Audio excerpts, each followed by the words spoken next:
Meninas e meninos, bem-vindos a mais um episódio do Manas Cult. E no episódio de hoje nós vamos falar sobre a história cultural. O que é, o que estuda, como se formou e várias outras coisas serão respondidas aqui.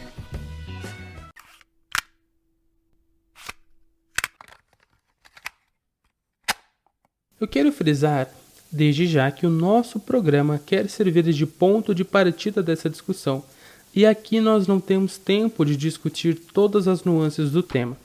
Por isso, na descrição do episódio você encontra links e referências que utilizamos, bem como sugestões de leitura e outras mídias. Caso haja alguma divergência, erro ou omissão de nossa parte, você pode enviar um e-mail para humanascult@gmail.com ou mandar uma DM no Instagram, Facebook ou Twitter para nós. Tudo vai estar na descrição do programa, então é só ir lá para conferir. Certo? Então vamos lá. E temos também um convidado para conversar sobre esse assunto. Diogo, apresente-se por gentileza. Primeiramente, boa tarde, ou boa noite, ou bom dia para quem estiver nos ouvindo, nos acompanhando aqui no Manas Cult. Meu nome é Diogo, eu sou recém-graduado em História. Tenho como base de pesquisa de mestrado História Cultural. Então, vou estar aqui tentando sanar algumas dúvidas que o meu companheiro Lawrence vem aqui para trazer com a gente, né? Então é isso. Ele foi meu colega na graduação e tem muita familiaridade com esse tema, por isso está aqui hoje. Nada melhor que alguém que entenda do assunto para explicar, não é mesmo?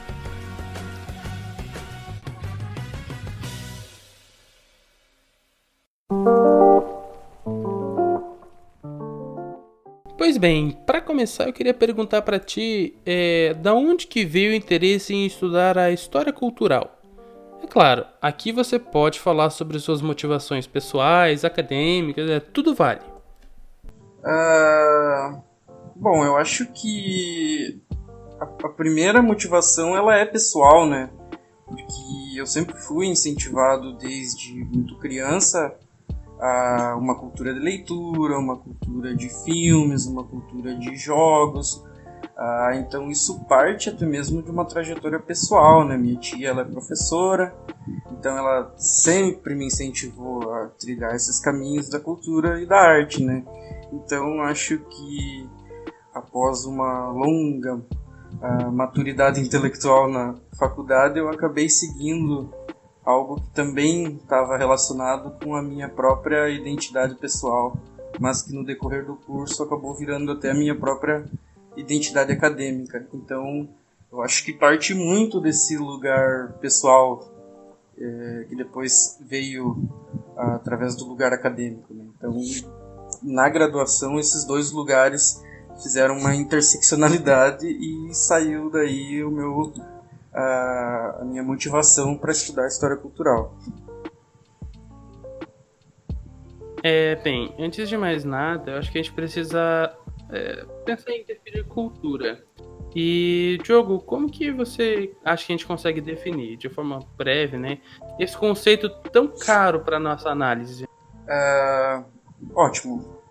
Essa é uma pergunta muito válida, já que a gente está falando de história e de cultura, né? Então, não é tão simples assim de se definir algo tão complexo quanto é a cultura humana, né? Então, a gente tem duas premissas historicamente estabelecidas que regem o conceito de cultura. Então, o primeiro está atrelado a uma ideia errônea de que existe uma alta cultura e uma baixa cultura, né? Uma cultura nobre, outra camponesa, uma burguesa e outra popular, sabe? Então, acredita-se, né, que essa cultura popular ela esteja abaixo da cultura nobre, né? E essa cultura popular ela seja considerada evoluída, enquanto a cultura burguesa ela seja considerada evoluída, ou melhor dizendo, uma cultura erudita. Obviamente, esse é um conceito muito antiquado, né? É um conceito até eurocêntrico, né?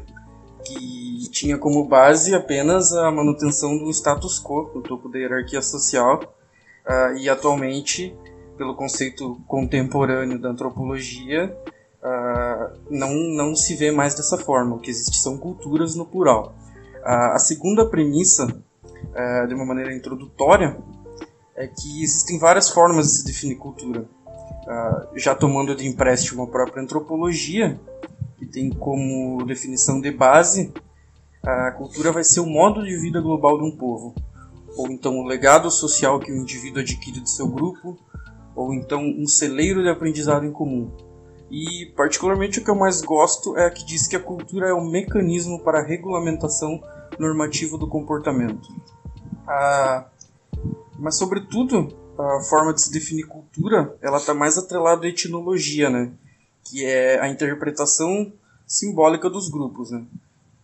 Que é preciso primeiro aprender para depois você chegar às conclusões, né? Então, tomo de empréstimo as definições do Clifford Geertz, que é um autor da antropologia, que vai definir que a cultura nada mais é do que uma teia de significados tecido pelo homem.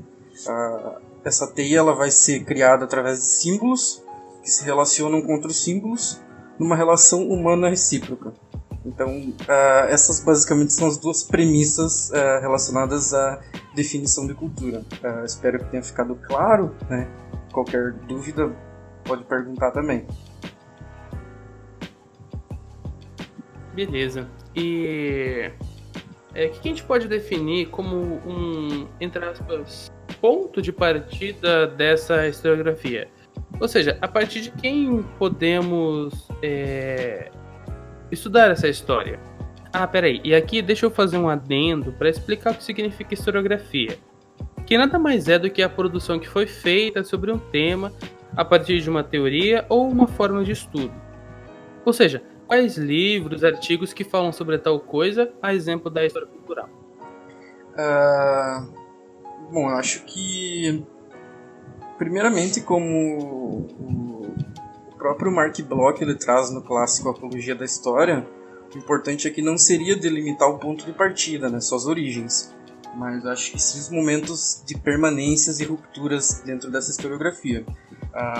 Porque a impressão que eu tenho quando eu estudo a história cultural é que ela sempre esteve enraizada no estudo e na escrita da história, mas que durante todo o século XIX e boa parte do XX, ela ainda teve o seu campo de estudo relegado a uma visão bem clássica, positivista e até classicista, né?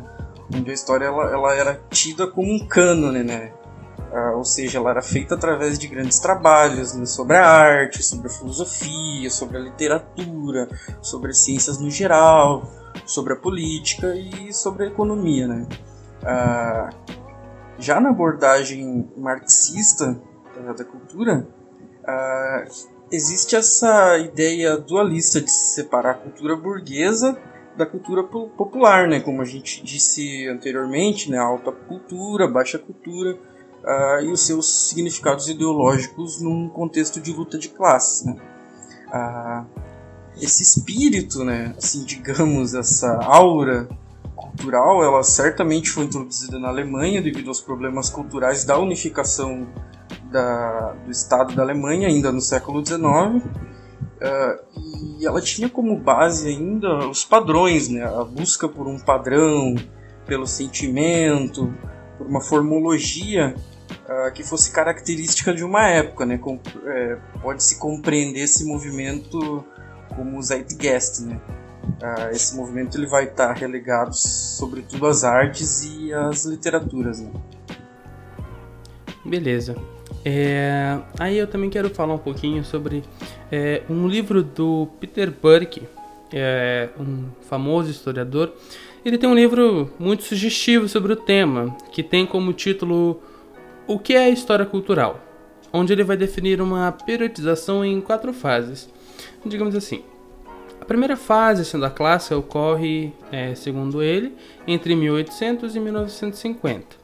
A segunda, que é a História Social da Arte, que começou na década de 1930. A terceira é a História da Cultura Popular, surgida na década de 1960. E a quarta e última e mais importante aqui é a Nova História Cultural, a partir da década de 1980. E Burke ele volta até o século XVIII para pensar uma história da cultura, já que este é um período intensamente influenciado pelo Iluminismo, que é uma corrente filosófica que pretendia buscar uma racionalidade no mundo e no comportamento humano. E por isso que há, neste período, uma preocupação em entender a evolução da humanidade, baseada num olhar para a produção cultural e tudo mais. Agora, sobre a segunda e terceiras fases, o que elas trazem de mais importante? Acho que seria interessante fazer um preâmbulo para responder essa pergunta, né? Porque é uma pergunta um tanto quanto grande em termos de historiografia, né? Já que a história cultural compreende pelo menos 150 anos de historiografia. Então, né, a gente tem a primeira fase, que vai compor o século XIX até 1950, né?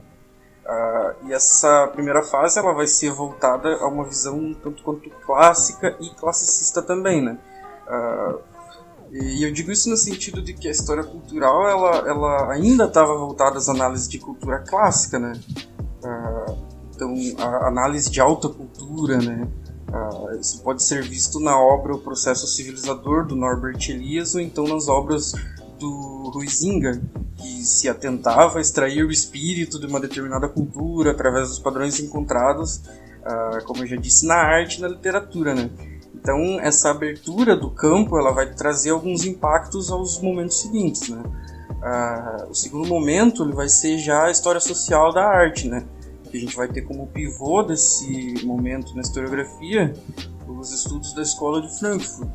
Então, os estudos da Escola de Frankfurt, passam a considerar o estudo da arte vinculado à própria sociologia, né, através do ferramental marxista, né, que ainda estava em voga naquele contexto histórico, né,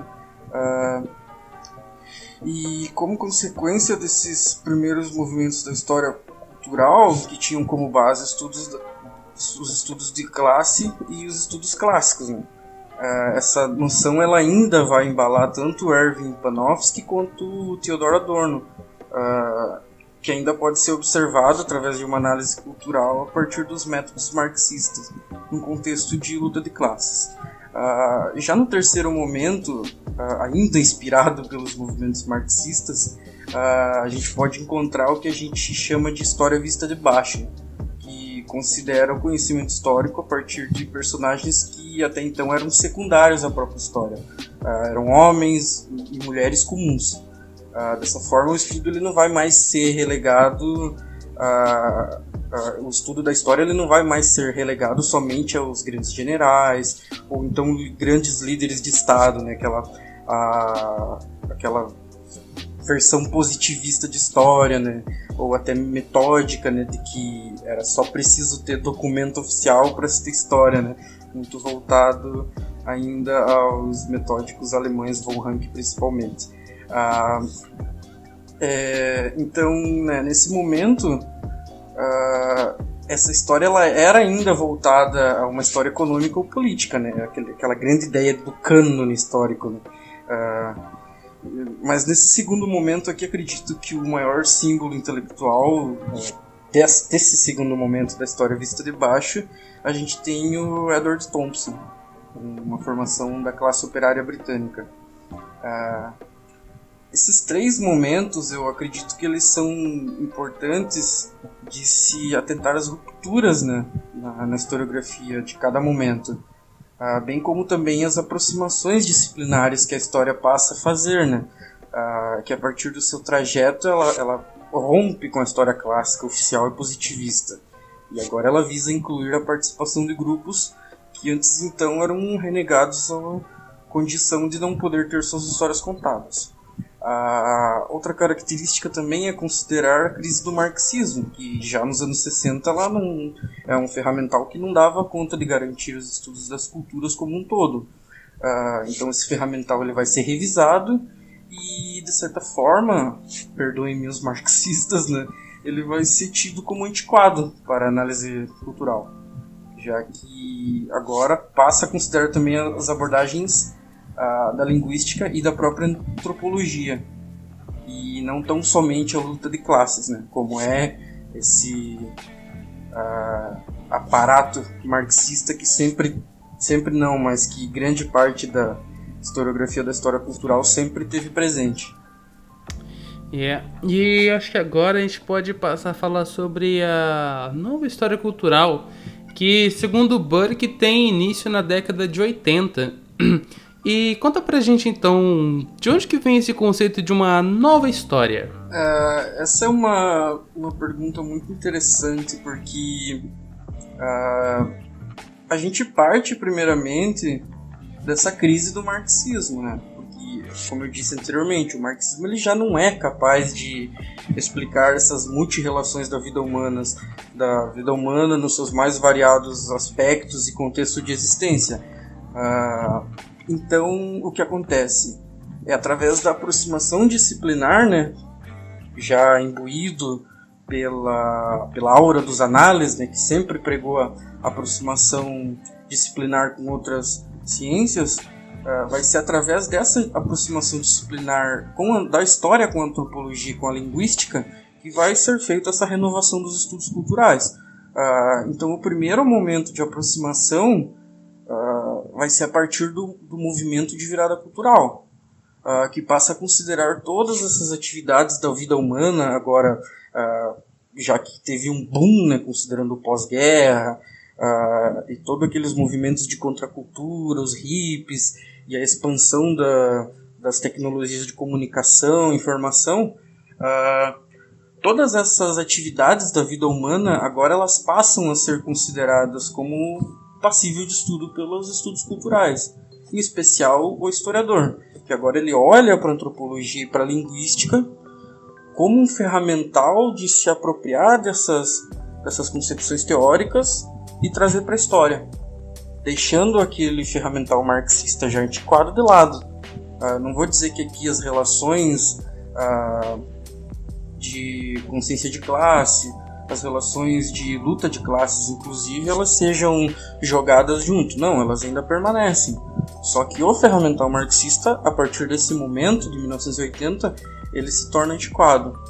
Então, esse primeiro momento de virada cultural é isso, ele passa a considerar todas as atividades da vida humana como cultura. O segundo momento dessa nova guinada, ou melhor, dessa nova história cultural, vai ser a partir da virada linguística, que passa a considerar a vida humana, ou melhor, a realidade, a partir da própria linguística. E essa vida humana como um todo, ela é cheia de signos, de sinais, de palavras, de textos. Então a realidade agora, para os linguistas, passa a ser considerado como um texto a ser lido. E esse texto lido, ele também é interpretado, ressignificado pelos sujeitos, grupos e instituições. Então você tem esses dois momentos aqui que seriam, entre aspas, o nascimento dessa nova história cultural, assim, digamos. E o que vem a estudar, pesquisar e produzir a nova história cultural?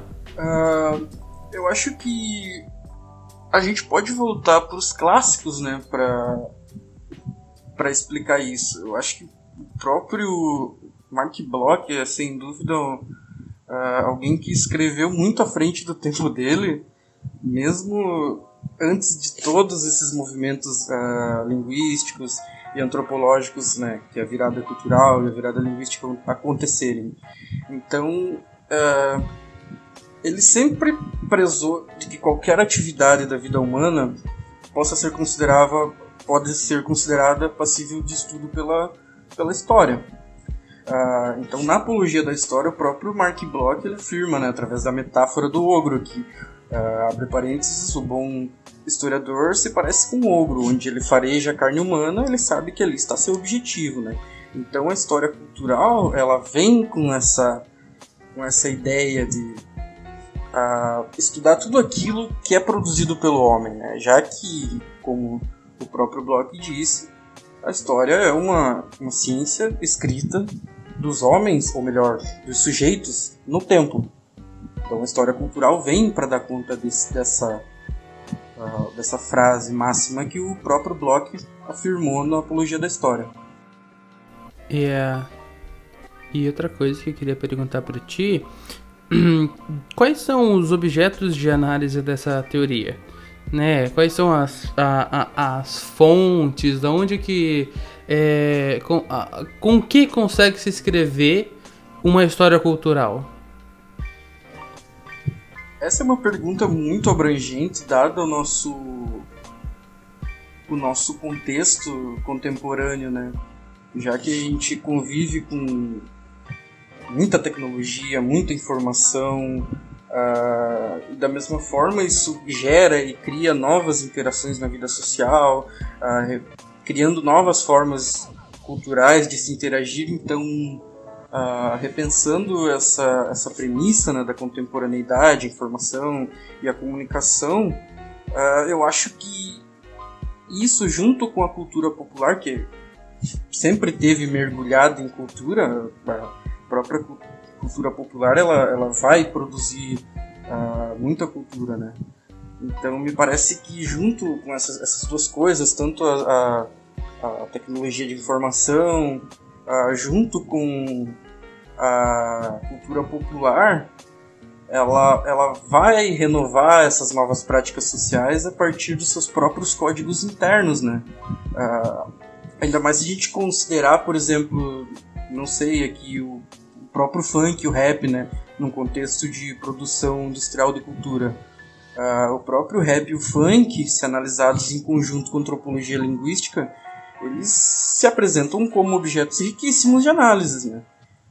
Considerando, claro, o seu contexto de produção, circulação, apropriação e ressignificação daqueles códigos internos que ali eles são produzidos, né?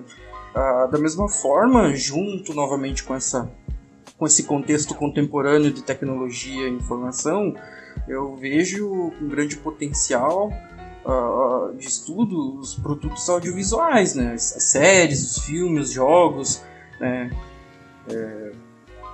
Já que essa explosão, né, como eu disse, de tecnologia, elas vão aproximar a produção desses produtos de cultura industrializado junto de temas históricos, né? Então você vai ter, por exemplo, eu que trabalho no meu artigo de conclusão de curso, como o jogo Red Dead Redemption 2, ele ressignifica e representa o século XIX, né?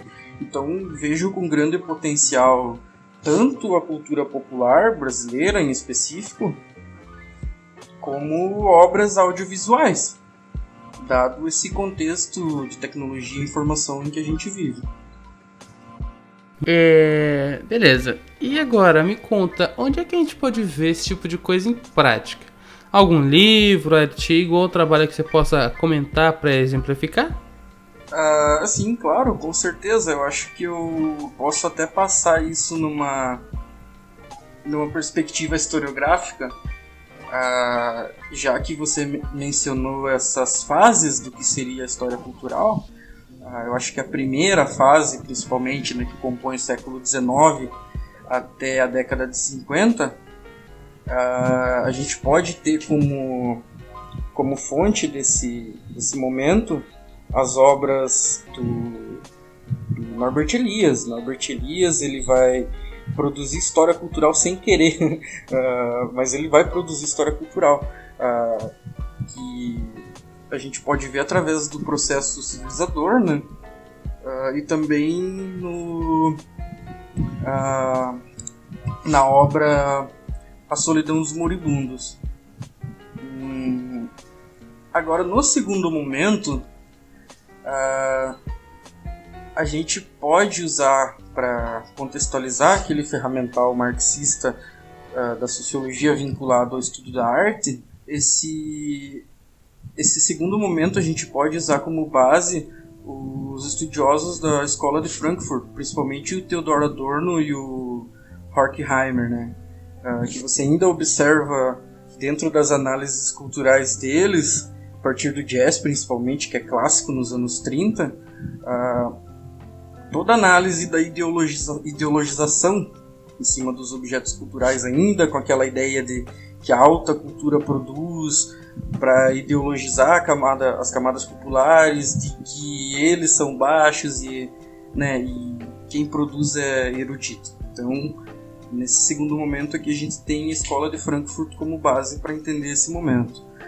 No terceiro momento, ainda inspirado pelos marxistas, a gente pode usar como base o Edward Thompson, que eu acho que ele é o maior símbolo intelectual desse momento aqui, que vai ser a formação da classe operária britânica. Acho que, por fim, para um momento mais contemporâneo, né, contextualizando essa nova história cultural dos anos 80 que você falou, seria interessante ver os movimentos da virada cultural e da virada linguística, a partir do Clifford Geertz, a interpretação das culturas, e do Roger Chartier, o mundo como representação. Esses são dois momentos interessantes, porque você compreende tanto o movimento de transição da análise marxista para um movimento de análise pós-moderno, né? Que é o ódio dos marxistas aqui, mas que ele redefine todo o conceito de cultura a partir da antropologia e da linguística. A gente pode até pegar dois casos brasileiros aqui que são consagrados pela nossa nacional historiografia, que a gente pode ver ainda na década de 30, tanto o Sérgio Buarque de Holanda como o próprio Gilberto Freire, que passam a considerar a cultura como respaldo de explicação nos seus ensaios mais famosos, sendo o primeiro baseado na cultura da miscigenação, né, que é o caso do Gilberto Freire, no Casa Grande Senzala, e o segundo a partir da cultura luso-brasileira no contexto de colonização portuguesa, que é o Sérgio Buarque de Holanda, As Raízes do Brasil. Então, eu acho que esses são um bom aparato, tanto historiográfico internacional como nacional, para se compreender o que seria essa história cultural e também a nova história cultural. Uhum. Essas obras que você passou são realmente assim fenomenais e imprescindíveis para qualquer um que queira pensar ou escrever ou ler qualquer coisa sobre história cultural, sobre essa nova história cultural, sobre a virada historiográfica e para conhecer um pouco mais sobre como que está se construindo e se escrevendo história nos dias de hoje, né? Claro, nas diferentes vertentes que existem Brasil afora e também a nível internacional. E eu queria deixar agora o espaço para você. Você pode fazer indicação de livro, filme, documentário, vídeo, série. Tudo o que você falar aqui também vai estar na descrição do programa, juntamente com aquelas obras que você comentou anteriormente. Bom, eu acho que primeiramente eu queria agradecer a esse espaço, né? De suma importância ter essa popularização teórica, assim, digamos, dos estudos históricos. Quem dera no meu primeiro e no meu segundo ano eu tivesse acesso a um material tão simplificado quanto é esse que o teu podcast vem para trazer, Laurence. Faz um papel muito, muito brilhante aqui de trazer essas abordagens teóricas. Então, deixando essas congratulações, eu queria deixar aqui algumas obras que elas são, assim, imprescindíveis para quem tem como objetivo o estudo cultural. Então, a primeira dessas obras que eu gostaria de deixar foi baseado no que eu já disse também, né? No caso brasileiro, né? Que a gente tem o Sérgio Buarque de Holanda e o Gilberto Freire. Com o Sérgio Buarque a gente tem a obra dele que é As Raízes do Brasil, e o Gilberto Freire, Casa Grande Senzala. Então são ótimos exemplos aqui brasileiros, ainda nos anos 30, de como se desenvolve também a história cultural a partir do contexto nacional. Deixo também, óbvio, o clássico aqui do próprio Peter Burke, né, que é a história cultural. Deixo também né, pelo menos uma obra a partir de cada momento, né? Como eu disse, a obra do Peter Burke ela tem um caráter introdutório, né, de partida. Então, alguns modelos historiográficos são válidos de estudo, né? E indico aqui primeiramente o próprio Norbert Elias, né, que vem para cumprir esse primeiro momento no contexto historiográfico, que é a primeira obra dele é o Processo Civilizador. E também temos a Solidão dos Moribundos. E no segundo momento a gente pode trazer a relação da arte com a sociologia. A gente pode usar mesmo os próprios estudiosos da Escola de Frankfurt, em especial o próprio Theodor Adorno e o Horkheimer em A Dialética do Esclarecimento. No terceiro momento a gente tem essa ideia do resgate de uma cultura popular. Acho que o maior ícone desse momento vai ser o Edward Palmer Thompson, com a formação da classe operária inglesa. E, por fim, num contexto mais atual, eu gostaria de sugerir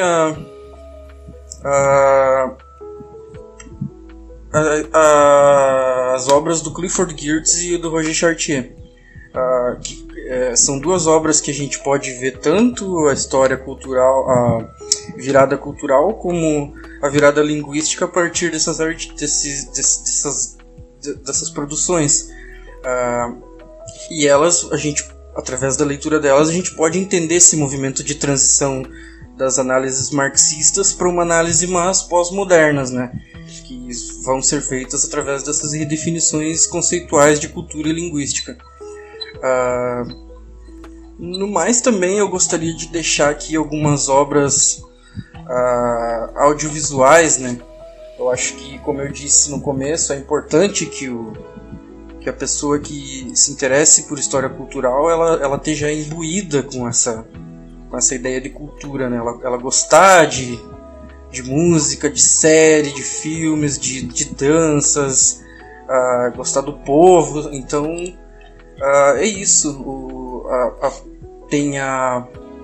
A gente tem como obra o próprio BoJack Horseman, que é uma série da Netflix. Ele aborda essa questão da cultura da mídia, né? Como você tá no centro de Hollywood, né? E dentro dessa problemática vão ter diversos outros temas que são contemporâneos aos nossos problemas, né? A própria questão do aborto, a consciência de classe são problemas atuais ainda que são passados na própria série do BoJack Horseman. Também acho que tem muitas séries muito, muito boas, mas também tem muitos jogos que trazem essas novas noções sobre o que é cultura. Então acho que por isso já dá um ótimo pontapé para começar a estudar cultura. Então acho que é isso. Acho que é isso. Olha, mano, muito obrigado por estar participando aqui dessa gravação comigo. Eu agradeço demais a disponibilização do teu tempo e realmente, como você falou, assim, quem nos dera tivéssemos alguma produção que nos ajudasse a entender um conceito tal qual a história cultural, que é um conceito assim extremamente importante para as pessoas que estão dentro da academia e para as pessoas que estão na faculdade de humanas, principalmente do curso de história. Eu quero te agradecer novamente aqui por estar aqui compartilhando com a gente um pouco daquilo que você estudou, sobre sua pesquisa, sobre o seu trabalho. E eu também quero já deixar aqui um convite para uma próxima oportunidade para a gente trabalhar sobre um tema super válido que foi e é o seu tema de pesquisa. Muito obrigado, amigo. E se você gostou do programa de hoje, não deixe de fazer o seu comentário na publicação deste podcast e também compartilhe com seus amigos e nas suas redes sociais. Segue a gente lá no @humanas.cult no Instagram, Facebook e Twitter. Obrigado por nos ouvir até aqui e até a próxima.